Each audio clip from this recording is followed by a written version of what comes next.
जब वो बोल रहे थे तो मैं देख रहा था कि उनसे बड़ा माइक था, उनके पैजामे से बड़ी उनकी जबान चल रही थी। छोटे बुल्ली के बच्चे, आपको समझना पड़ेगा, बटले डेनी, आपकी बकरी जैसी आवाज, और आप कहते हैं कि मैं हिंदुओं का गब्बर हूं। आप हिंदुओं के गब्बर नहीं, हिंदुओं के गोबर हो। गोबर भी बहुत बड़ी बात है, आप गू तो हो, आप गोबर नहीं गू हो।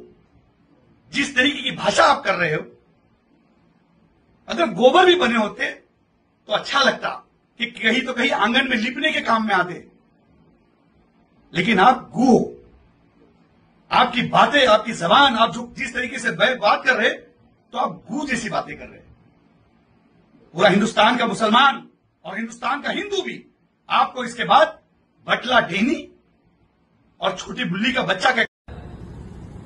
गटारीतील डुक्कर नितेश राणे, पहिल्यांदा तुझ्या ढोंगणात आणि तोंडात कमळ गेलेलं आहे, ती पहिलं काढ। अरे तुझी अवकात काय आहे जरा तुझ्या मनाला विचारून घे। या भाजपानं महाराष्ट्रात कमळ फुलवण्यासाठी नितेश राणे या नावाच्या डुकराला सोडलं होतं, पण कमळ फुलवण्याच्या नादात या नितेश राणे या डुकराने अख्ख्या महाराष्ट्राचा चिखल केलेला आहे। अरे नित्या, तुझ्या तोंडात आणि ढुंगणात तर कमळ गेलंयच, पण तुमच्या तिघांच्या पण तोंडात आणि ढुंगणात कमळ आहे, लक्षात ठेव, ती पहिलं काढा। अरे डुकराला चौकात चांगल्या ठिकाणी कुठेही येऊ दिलं जात नाही। नितेश राण्या, अरे याच्यावरून जरा विचार कर। भाजपनं लोकसभेला तुला, तुझ्या बापाला, तुझ्या भावाला प्रचार यंत्रणेमध्ये कुठेही घेतलेलं नाही।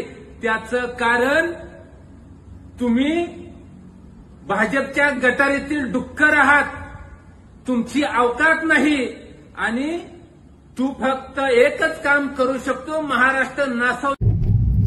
आज राणेने एक वक्तव्य केलं आहे, त्या नेपाळी फेपाळ्याने रामगिरी महाराजाला ते पदराच्या आड घेऊन रॅली काढतोय, त्याला सपोर्ट करतोय।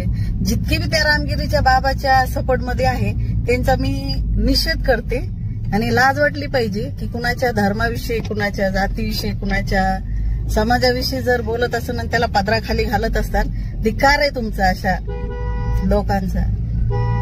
त्याचं कारण असं आहे की आज एक रॅली निघाली होती आणि तो राणे म्हणतोय की हिंदीमध्ये सांगतोय की उनको भी समजना चाहिए वो गांडू है। तुला मी मराठीमध्ये सांगते, गांडू, तू महागांडू आहेस। तुझ्या बापाचा, तुझ्या मायचा, तुझ्या घरदाराचा सगळ्याचा डीएनए टेस्ट कर की तू कुणाची औलाद आहेस, ते तुला कळायला पाहिजे अगोदर, आणि नंतर वक्तव्य कर।